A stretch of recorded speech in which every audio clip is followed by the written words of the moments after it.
Yesaya pasal 4 ayat 1 sampai dengan 12.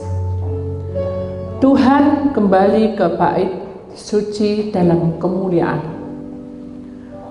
Lalu dibawanya aku ke pintu gerbang, yaitu pintu gerbang yang menghadap ke sebelah timur.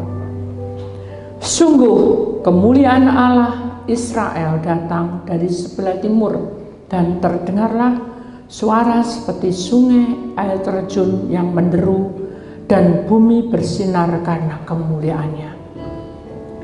Yang kelihatan kepadaku itu adalah seperti yang kelihatan kepadaku ketika ia datang untuk memusnahkan kota itu, dan seperti yang kelihatan kepadaku di tepi sungai Kebar, maka aku sembah sujud.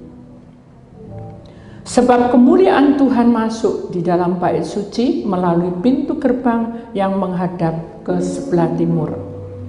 Roh itu mengangkat aku dan membawa aku ke pelataran dalam. Sungguh bait suci itu penuh kemuliaan Tuhan. Lalu aku mendengar dia berfirman kepadaku dari dalam bait suci itu. Orang yang mengukur bait suci itu berdiri di sampingku, dan ia berfirman kepadaku, hai anak manusia, inilah tempat tahtaku, dan inilah tempat tapak kakiku.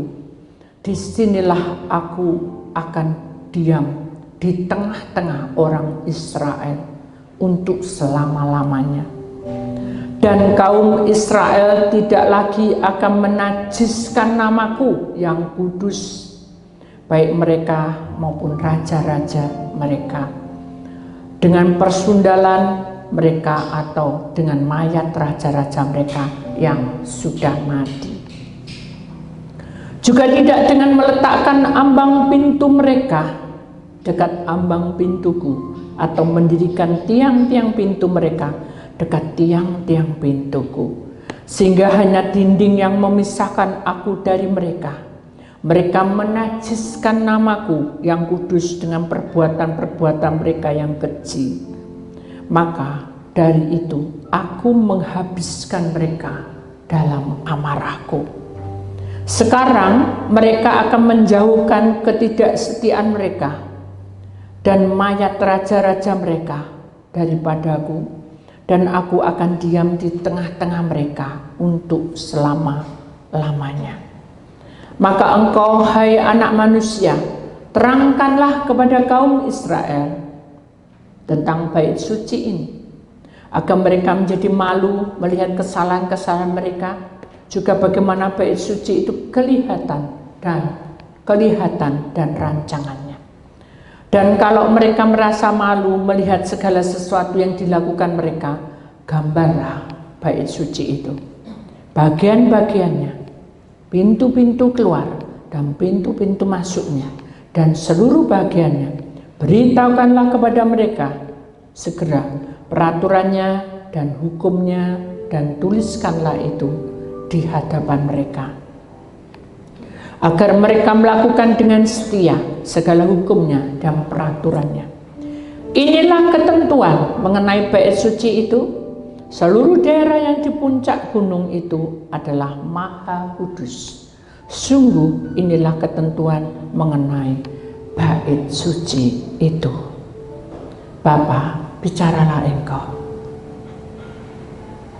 Ya Allah, kuduskanlah hati, tubuh, roh, jiwa kami. Ya Roh Kudus, teruskanlah perjuangan ini dan kehendak-Mu yang terjadi ya Bapa. Malaikat, kirim segera kemuliaan Tuhan di tengah-tengah umat-Mu, sehingga kami bisa melewatinya. Di dalam nama Tuhan Yesus, yang percaya kita sama-sama berkata, amin. Beri kemuliaan Tuhan, saudara. Saya mohon pengurus akan segera memberikan perminyakan bagi mereka karena kita masuk dunia roh. Salam saudara yang terkasih dalam Tuhan. Salam. Puji nama Tuhan. Saudara, hari ini kita tahu bahwa segala sesuatunya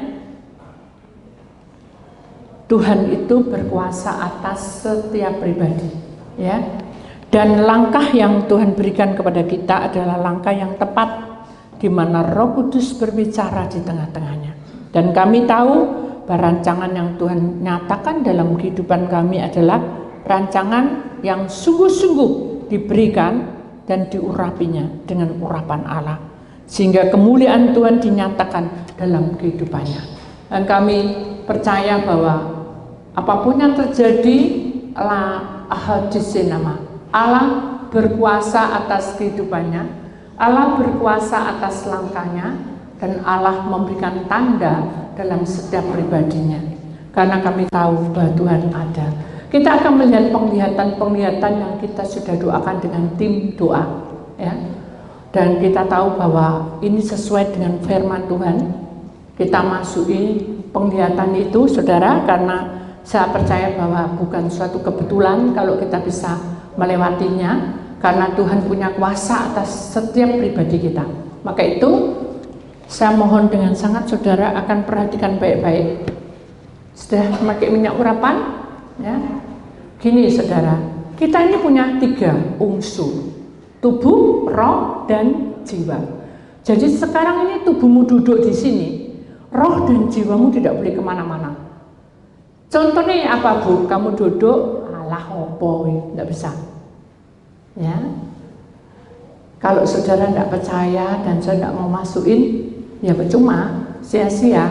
Ya, jadi saudara harus yakin bahwa Tuhan itu berikan tanda-tanda itu pada kita. Amin. Ya, kita masukin, saudara. Ada pertanyaan? Ada berat pertanyaan? Kenapa kok harus masuk dunia roh? Kalau kita tidak masuk, setelah kita tidak ngerti ya sampai di mana iblis menyerang, sampai di mana Tuhan memberikan kehendak pada kita. Amin, amin. Ya, kita akan perhatikan penglihatan yang kita punya itu mulai dari tanggal 29 Mei, ya sudah sampai dengan 2 Juni. Ada 5 hari kita masukin, dan di situ penglihatan itu bukan disamakan saja, sesuai dengan lempengan bumi bergerak. Jadi itu yang kita alami, ya. Kemudian kita masuk dalam Yeskiel 43 1-12. Kita akan bagi menjadi 3 bagian. Berarti berapa saudara? Tubuh, roh, dan jiwa. 4 ayat untuk tubuh. Langsung saja saudara, ya. Di dalam Yeskiel 43 1-4, perhatikan baik-baik untuk tubuhmu, perhatikan baik-baik. Lalu dibawanya aku ke pintu gerbang, yaitu pintu gerbang yang menghadap ke sebelah timur. Timur itu adalah menunjukkan matahari terbit. Matahari terbit itu menunjukkan orang lagi bekerja. Apa? Orang lagi bekerja. Jadi timur ini ayat 1 menunjukkan bahwa kamu ini sebagai orang yang jadi pilih oleh Allah kerja. Tapi aku tidak ada alasan. Tapi ini tidak ada alasan. Sepi atau tidak ada alasan, karena kamu sudah diberikan mandat kerja. Ya, perhatikan baik-baik. Sungguh ya. Kemuliaan Allah Israel datang dari sebelah timur. Kemuliaan Allah itu datang di sebelah timur, dan terdengarlah suara seperti suara air terjun yang menderu, dan bumi bersinar karena kemuliaannya. Berarti nahujis kenama damai teman, Allah memberkatimu tahun ini. Amin. Jadi setelah saudara mendengar ini, saudara mengimani dan yakin bahwa aku akan diubah oleh Tuhan. Bukan hidupku aku yang merubah, tapi Allah yang membentuknya. Tapi perhatikan baik-baik apa pesannya selanjutnya untuk tubuh, ya ini ya. Yang kelihatan kepadaku itu adalah seperti yang kelihatan kepadamu. Jadi tidak ada yang beda. Oh, kamu ini kalau jengking, oh kamu tak kayak ini. Oh, ini kamu tak kasih gini karena kamu tidak ada. Semuanya rata. Amin. Kemudian di sini katakan ketika ia datang untuk memusnahkan kota itu, dan seperti yang kelihatan kepadaku di tepi sungai Kebar, maka aku sembah sujud. Jadi penglihatan ini sama dengan kitab Wahyu, saudara. Dan kita tidak membahas itu, kita membahasnya adalah sama penglihatan yang kita alami itu seluruh dunia akan mengalaminya. Dan kita harus perhatikan baik-baik, mengapa kok harus mengalaminya. Kita perhatikan ayat yang terakhir. Sebab kemuliaan Tuhan masuk di dalam bait suci melalui pintu gerbang yang menghadap ke sebelah timur. Saya tahu paham maksudnya? Jadi kemuliaan Tuhan itu menghadap ke sebelah. Kemuliaan Tuhan itu ada di hadapan kita. Menghadap timur kan pekerjaan kita, pelayanan kita, pekerjaan kita, pergumulan kita, kerinduan kita, itu masa depan kita. Itu tubuh. Nah, sekarang iblis yang mengganggu. Iblis yang mengganggu. Perhatikan baik-baik. Di sini penglihatan dari 29 sampai 2 Juni itu ada 5. Ya. 5 hari sama dengan pekerja. Senin, Selasa, Rabu, Kamis, Jumat. Bekerja. Sabtu dan Minggu biasanya kan libur saya. Kita tidak memasalahkan libur atau tidak libur, tapi yang pasti 5 hari ini ada perjuangan kita. Sekarang kita perhatikan yang pertama, tanggal 29. Pada waktu kita berdoa, maka terjadilah suatu penglihatan belantung, perhatikan, belantung hitam masuk di saluran air rumah. Drum, ada drum ya, yang segini tuh, drum tuh namanya ya. Itu terbalik dan berjalan, gelundung, ya, berjalan ke kanan dan ke kiri. Jadi sana ke sini, ke sana ke sini ya. Yang ketiga, kupu-kupu hinggap di mata, bikin ngantuk waktu ibadah. Yang keempat, anak kecil menghalangi untuk ikut Tuhan. Anak kecil ini toyol, sudah setan, ya, setan mengganggu. Nah, sekarang kita perhatikan yang penglihatan pertama, sesuai dengan tubuh tadi, ayat 1-4.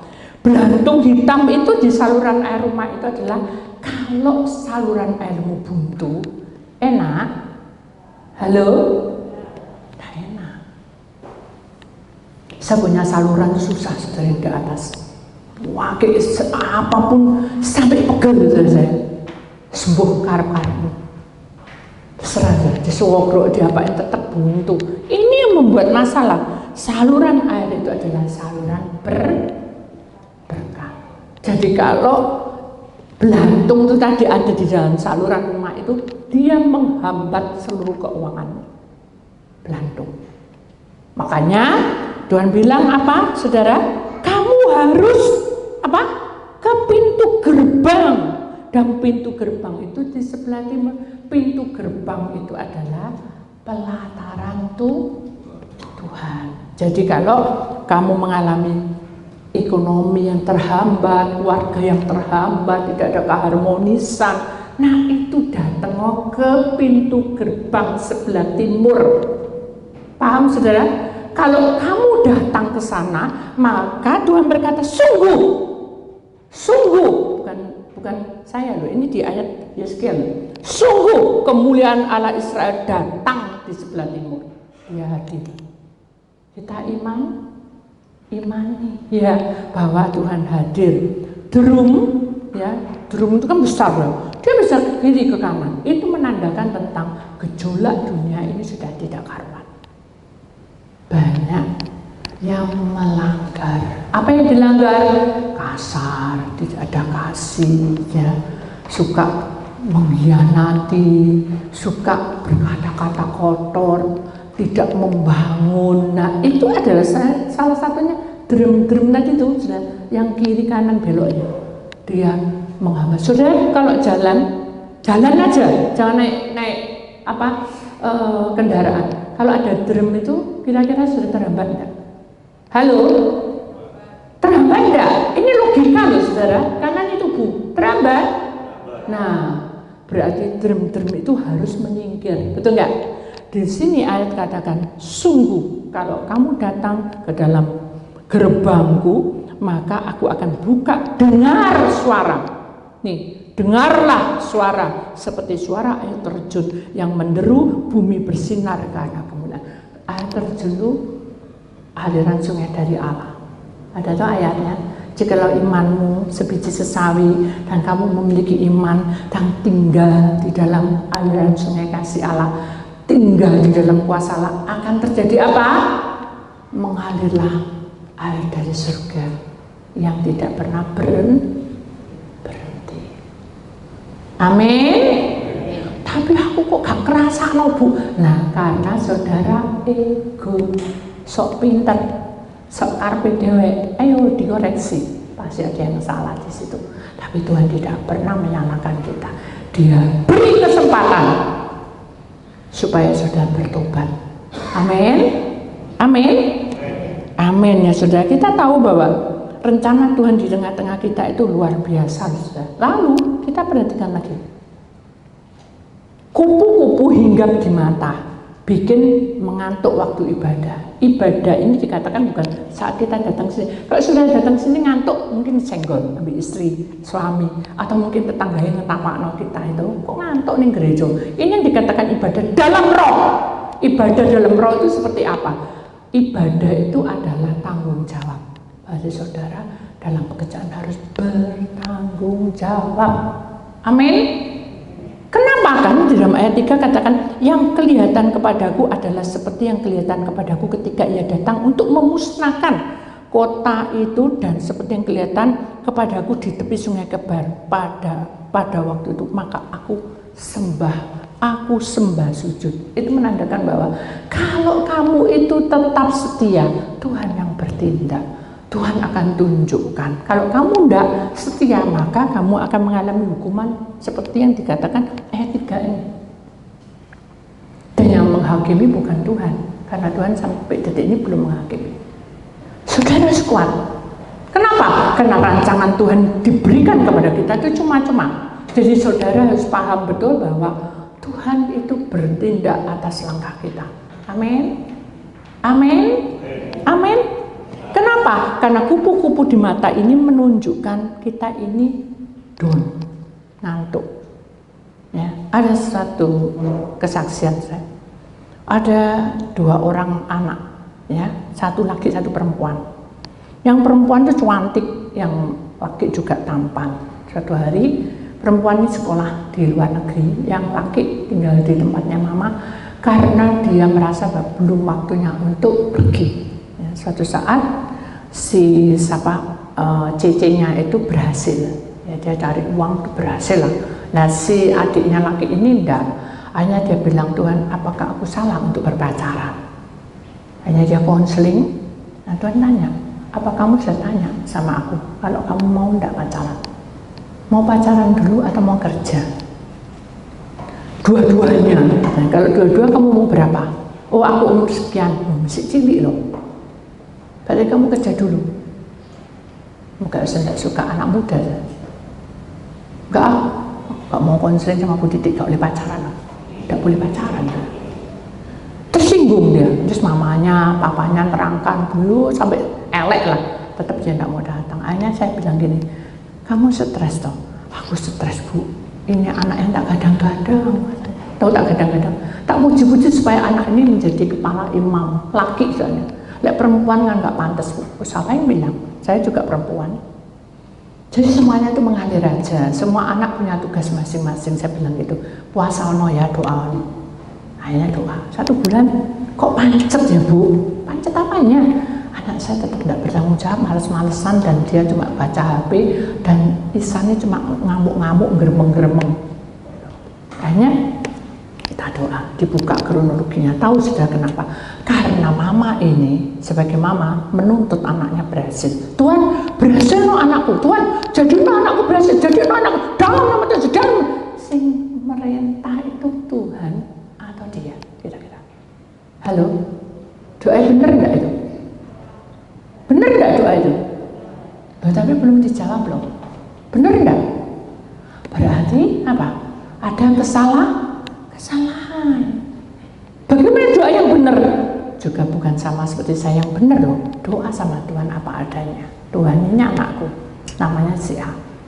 Kalau Tuhan izinkan dia berpacaran ya sudah, saya juga berserah. Tapi kalau Tuhan izinkan dia bekerja, biarlah dia mencintai engkau.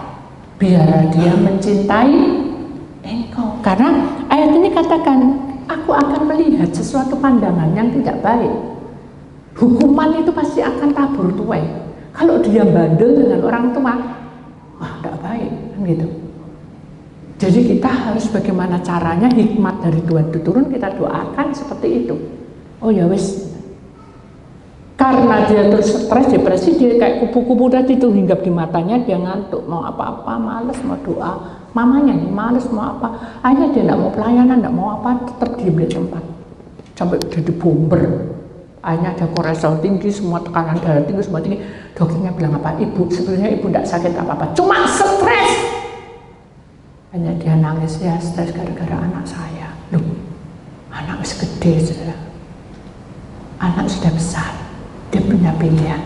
Tapi saudara sama, melipat tangan, apa? Tutup mata, tunduk kepala. Serahlah sudah sama Tuhan. Anak sudah besar. Tidak bisa kita, tidak bisa ya, oleh si cilik besar.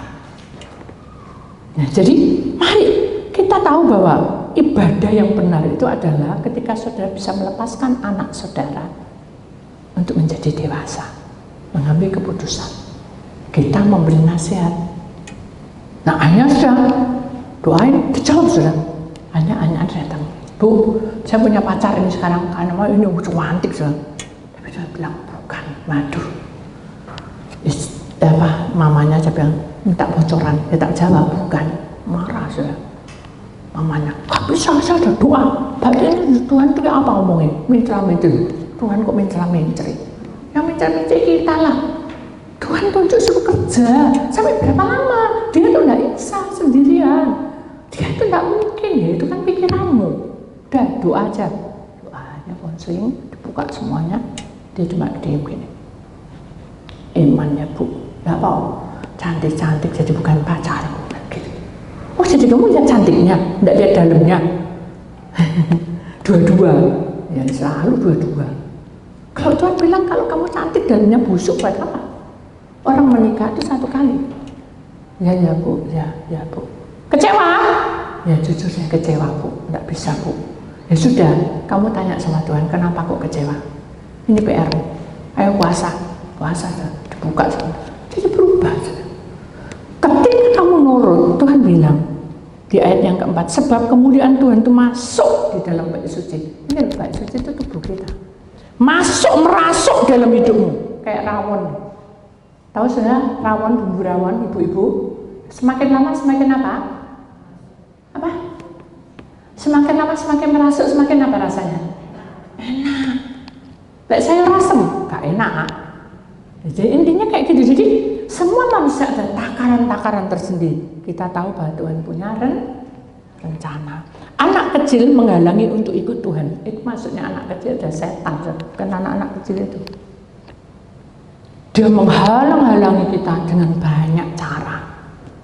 Dengan banyak cara. Bisa kita diem-diem gini, dinabuk-no tidur kalau kita mau doa. Hendak puasa diiming-imingi kesukaan kita durian. Sering tuh saya sampai akhirnya Tuhan jedok ini, karena kamu tidak kuat anakku, tak kasih emak. Aduh jangan Tuhan, nah kamu ngiler terus. Ya udah enggak wes, tapi tetap aja pengen dosa. Akhirnya asam lambung naik, duh nggak enak rasanya. Begitu lihat durian saya tidak ingin saya. Tadinya enaknya bayang, aduh itu enak tuh, tambah enak. Waduh bijinya kecil Bu, wah tambah enak itu. Sekarang begitu ada masuk, ini loh durian Bu, ini enak, wajah bijinya. Enggak, aku enggak pengen. Jadi sakit penyakit itu bukan berarti datang dari Tuhan, tapi Tuhan mengajarkan kita untuk dewasa. Mungkin dari persoalan bukan sakit penyakit, masalah dalam pekerjaan, ada hambatan. Ingat, Tuhan banyak cara. Amin. Tuhan banyak cara ya. Kemudian kita perhatikan saudara, ayat yang ke-1 untuk tubuh. Ada pertanyaan? Halo, ada pertanyaan? Ada yang mau tanya? Mengenai tubuh tadi ada yang mau tanya? Gak ada ya? Paham ya? Paham ya? Saya mau sudah mau pahami ini ya. Lalu kemudian yang kedua adalah roh. Ya. Roh itu harus berjuang, saudara, karena tidak bisa roh itu berjuang sendiri. Dia melihat gini, ini tubuh, ini roh, ini jiwa, sama mukanya. Ya. Tubuhnya itu marah, marah terus. Roh di sini itu sedih enggak? Halo, sedih enggak?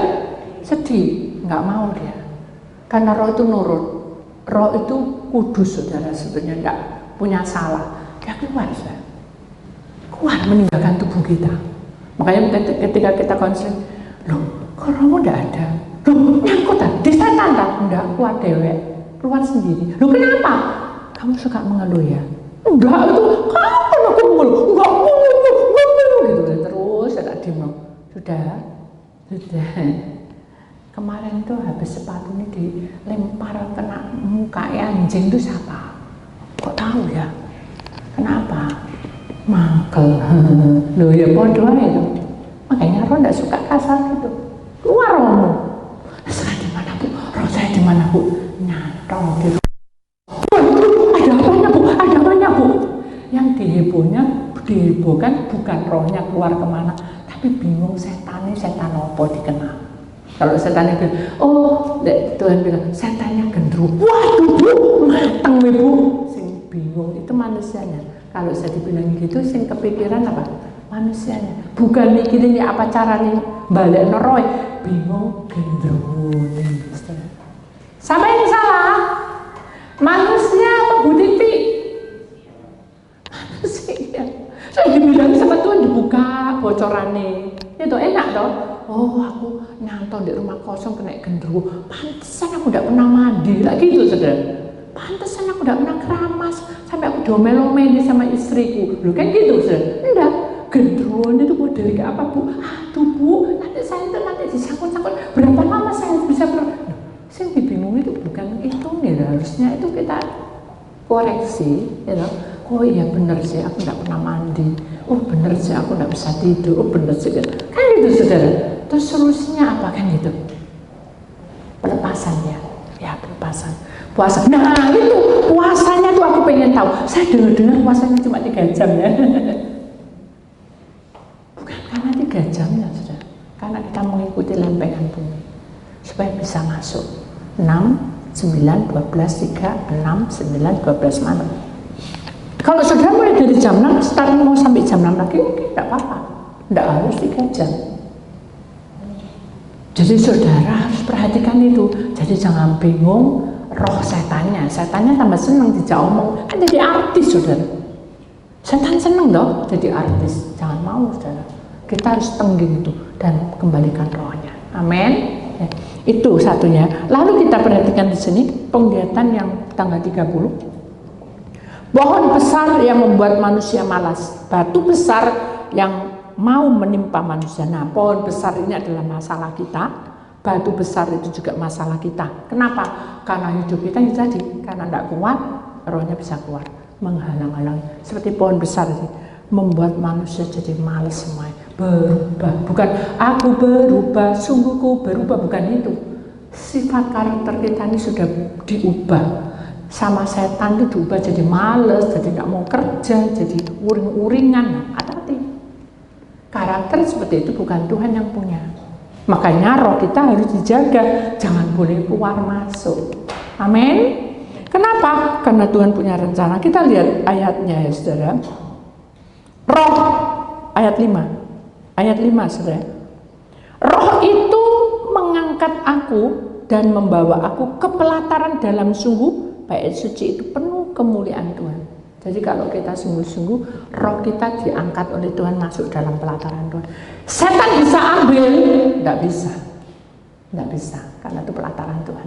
Lalu di sini katakan, dan ia berfirman kepadaku, dari Tuhan berkata, hai anak manusia, inilah tempat tahtaku. Dia bilang ini tempat tahtaku dalam hatimu nih. Inilah tempat tapak kakiku. Disinilah aku akan diam di tengah-tengah orang Israel. Orang Israel itu orang pilihan, saudara. Kita orang pilihan untuk selama-lamanya. Kaum Israel tidak lagi akan menajiskan namaku. Kaum Israel tidak akan lagi menajiskan. Itu adalah ditunjuk no. Ini loh. Kamu harus seperti ini. Jadi dikatakan di sini, tidak lagi akan menajiskan namaku yang kudus, baik mereka maupun raja-raja mereka dengan persundalan mereka atau dengan mayat raja-raja mereka yang sudah mati. Maksudnya gini, menajiskan namaku itu adalah kita ini tidak tahan ya, karena kita disakiti terus akhirnya kita tanya sama orang, ini gini. Oh ya, kamu mau persyaratannya gini. Itu tidak boleh, itu najis. Lalu persundalan itu Kalau secara kasat mata itu kan persundalan, itu kan berzina. Tapi kalau persundalan yang di dalam roh itu adalah kita menduakan Tuhan. Tahu ya, kita menduakan Tuhan. Maksudnya bukan gini, sekarang ada ibadah sini, sana ibadah sana, itu bukan persundalan, bukan. Itu namanya kita memperbanyak ibadah bagus. Yang namanya persundalan itu di mana kita ada di bait suci hari ini, hari Minggu ya, hari Senin, hari Selasanya pergi ke gua-gua, ke keramat-keramat gitu. Nah, itu persundalan. Tuhan tidak suka. Menduakan Tuhan. Apakah kita seperti itu? Loh, aku diajak ibu. Walaupun kamu diajak itu dosa. Rohmu tidak akan kerasan, dia akan keluar. Hati-hati. Jangan ke bawah. Itu tabur tuai nanti. Pasti ada kutukan yang mengikuti kamu. Selama kamu bertanya-tanya dan diomongi, oh kamu gini, jangan mau. Seperti saya, pernah saya saksi, fotokopi saya kan ikut di warga saudara, fotokopi. Ada orang tua gini. Ternyata saya hidup saya kan tidak mau. Tuhan boleh saya kesan, jangan. Biasanya ada saudara bilang, kenapa? Itu loh, anak itu loh. Siapa? Oh saudaraku. Wah hebat. Dia nanti tua makin enak. Saya tidak ngimani. Karena itu bukan dari Tuhan. Kalau dari Tuhan pasti berdoa. Saya ngimani Tuhan bertindak atas hidup saya. Amin. Jadi ya, wah kamu nanti jodohnya kembar. Memang kembar. Saya tanya sama Tuhan, kenapa kok bisa tahu orang itu? Karena iblis juga tahu. Tapi dia tidak tahu kematian manusia. Dia tahu kronologi hidup manusia. Makanya kita harus berhati-hati. Jangan ke bawah arus. Amin. Itu tidak baik. Seperti pohon besar membuat manusia malas. Batu besar yang mau menimpa manusia. Batu besar itu ya masalahmu. Karena kamu tidak kuat. Kamu tanya si A, tanya si B, tanya pohon, tanya ini, tidak boleh saudara. Itu namanya persundalan, tidak boleh. Di sini dikatakan juga mereka dengan mayat raja-raja. Tanya yang tidak baik. Kita tidak boleh lihat.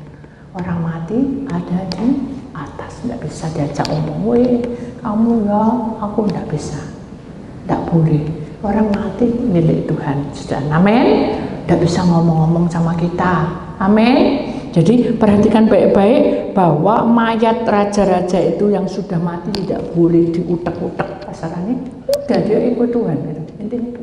Mengapa dibilang raja? Karena dia punya power. Tahu ya?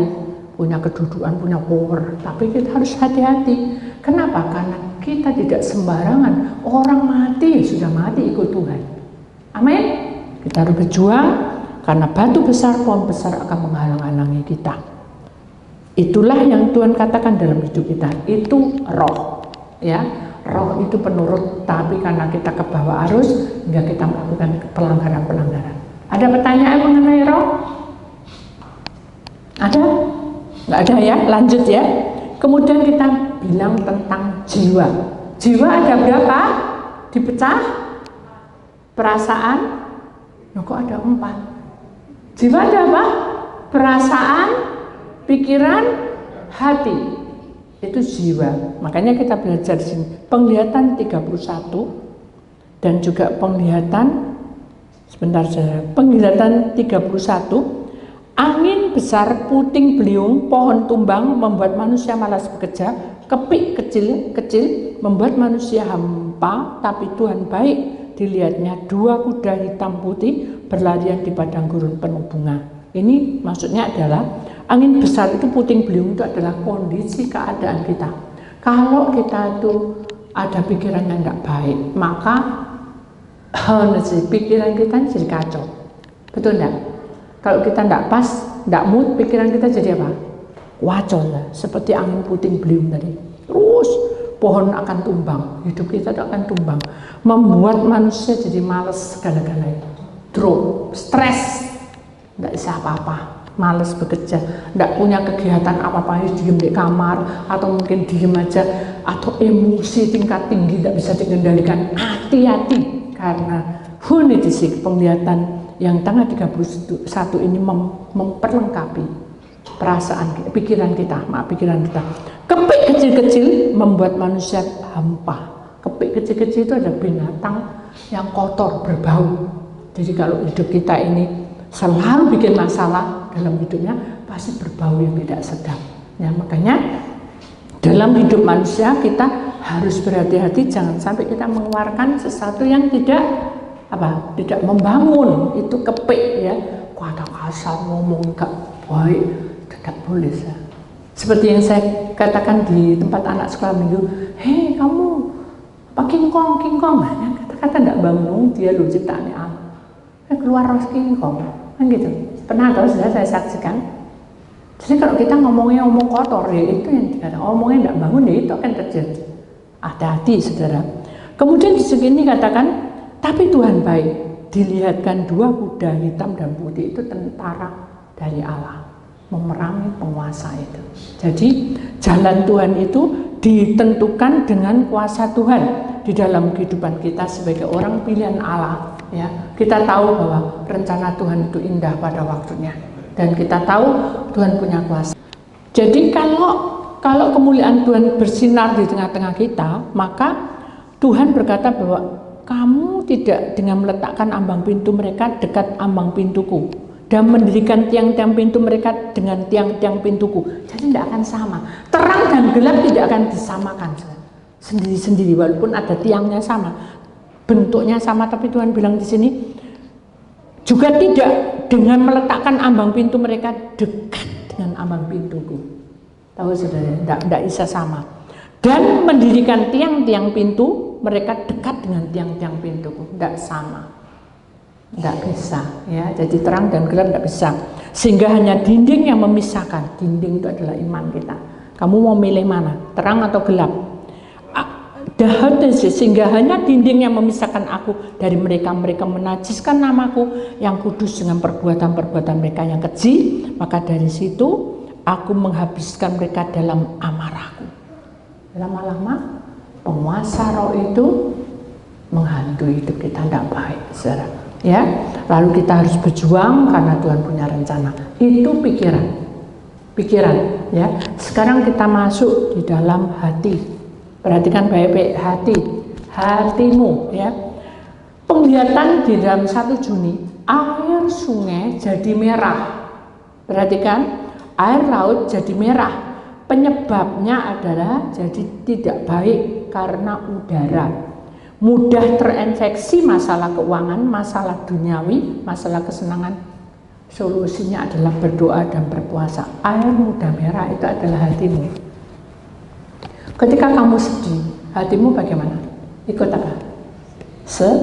Ketika kamu senang, hatimu apa? Nah, jadi itu ketransfer aja. Hati itu menyambung. Air sungai jadi merah, laut jadi merah. Penyebabnya adalah udara. Jadi udara itu suasana tergantung dari suasana. Maka itu kami harus berhati-hati, jangan terinfeksi, jangan sampai ke bawah. Acing kita ketularan, jadi pileknya. Jadi tidak boleh terinfeksi. Maka itu kita harus berhati-hati dalam masalah keuangan, masalah duniawi, masalah kesenangan, itu harus berhati-hati. Contohnya apa? Ya keuangan kita lagi seret gitu ya, harus tidak boleh stres ya. Duniawi, nah semua begini-begini, kita tidak boleh begini-begini. Kenapa? Oh itu bukan dari aku, bukan dari Tuhan. Kenapa kita harus ke sana? Intinya gitu ya. Biarin mereka berkata apapun, kalau saya terang, saya tidak bisa bersatu dengan gelap ya. Kemudian mudah terinfeksi masalah kesenangan dunia ya, dan kesenangan Tuhan itu berbeda. Kesenangan dunia itu hanya sementara ya, tapi kesenangan Tuhan itu luar biasa. Contohnya kayak apa Bu? Kita berangkat pagi pulang malam, senang, tapi masih susah, betul enggak? Mabuk, kita enggak boleh mabuk, itu urusan mereka. Tapi kita senang, tapi setelah itu balik lagi, betul enggak? Tapi kalau di dalam Tuhan, kepuasan itu akan terjadi. Kesenangan itu selama-lamanya sampai Maranatha datang. Amin. Jadi kita harus milih, saudara. Itu kan pilihan. Hatimu milih. Kalau kamu sedih terus stres, kamu harus apa? Berserah. Itu yang terbaik. Kemudian saudara, solusinya supaya kamu bisa, ya apa Bu? Aku enggak bisa loh Bu, terus kayak gini terus hatiku sedih loh. Berdoa, puasa, ya itu intinya. Doa menyenangkan hati Tuhan. Jangan Tuhan hatiku sedih, nggak selesai. Amin. Kita serahkan sama Tuhan, karena Tuhan punya rencana. Ini jiwa ya saudara, di dalam Yeskiel 43 sampai 12. Sekarang mereka akan menjauhkan ketidaktaatan mereka dan mayat raja-raja mereka daripadaku, dan aku akan diam di tengah-tengah mereka untuk selamanya. Harus dijauhi keadaan itu. Amin. Kita harus menjauhi, bukan oh ini dosa, enggak aku jauh, aku enggak mau ambil kamu. Bukan, tetap ada di tempat, tapi kita tidak boleh seperti bunglon.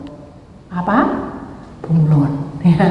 Orang kan kita enggak tahu, teman kita dari jauh lama ketemu terus main gitu, enggak sih. Kita ikut, enggak apa-apa sekali ya, enggak apa-apa Bu Titi enggak tahu. Loh, mata Tuhan tahu. Tidak Bu, tidak boleh. Makanya di sini katakan kamu harus mengambil sikap kepada Tuhan ya.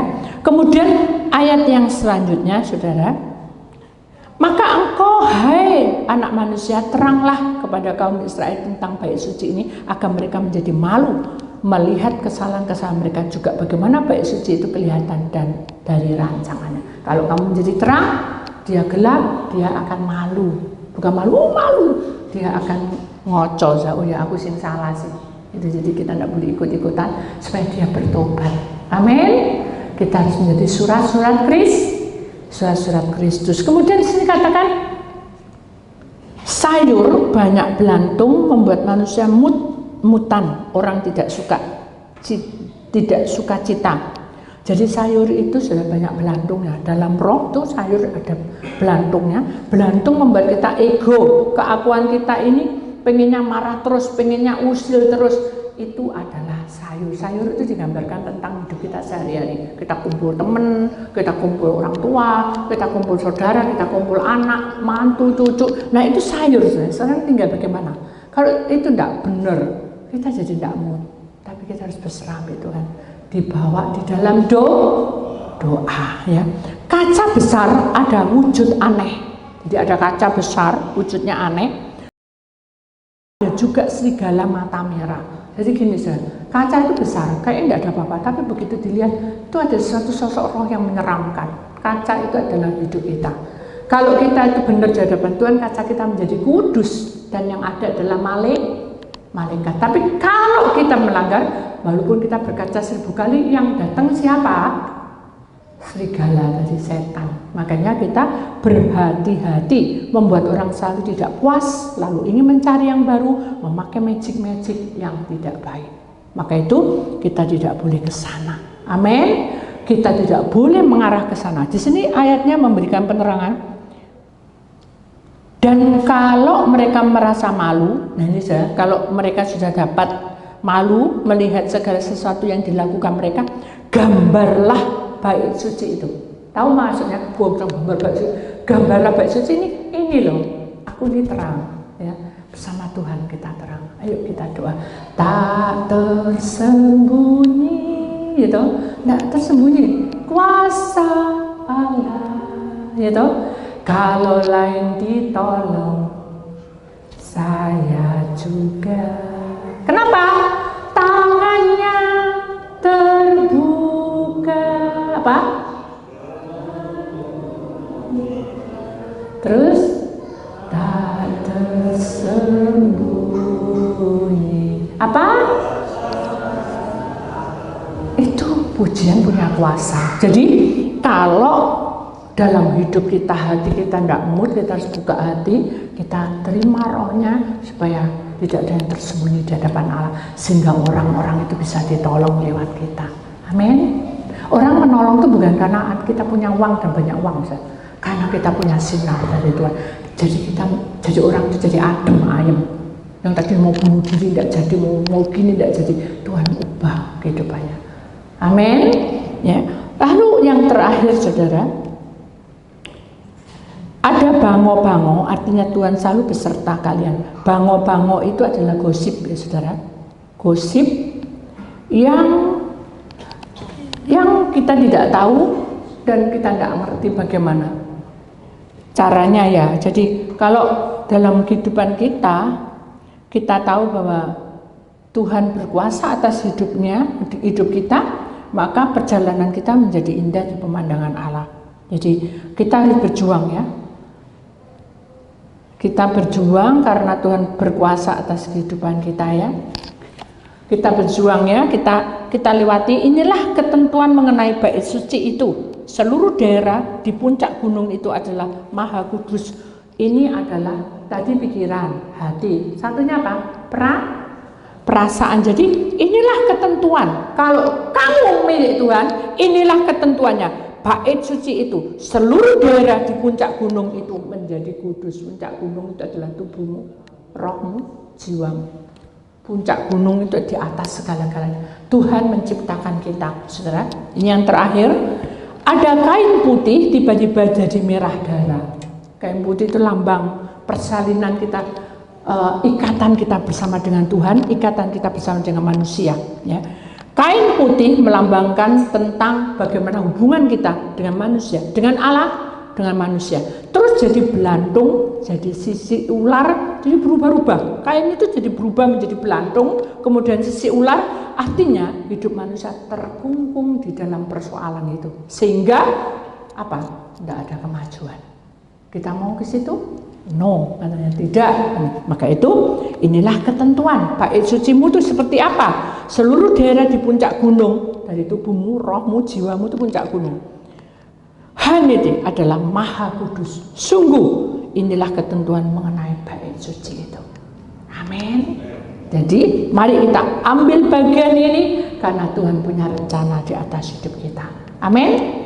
Itulah firman Tuhan, saudara. Jadi ingat baik-baik, solusinya adalah kita berpuasa, semakin hari semakin minta urapan Tuhan, bekerja. Amin. Ya, Tuhan pasti memberkati saudara semua.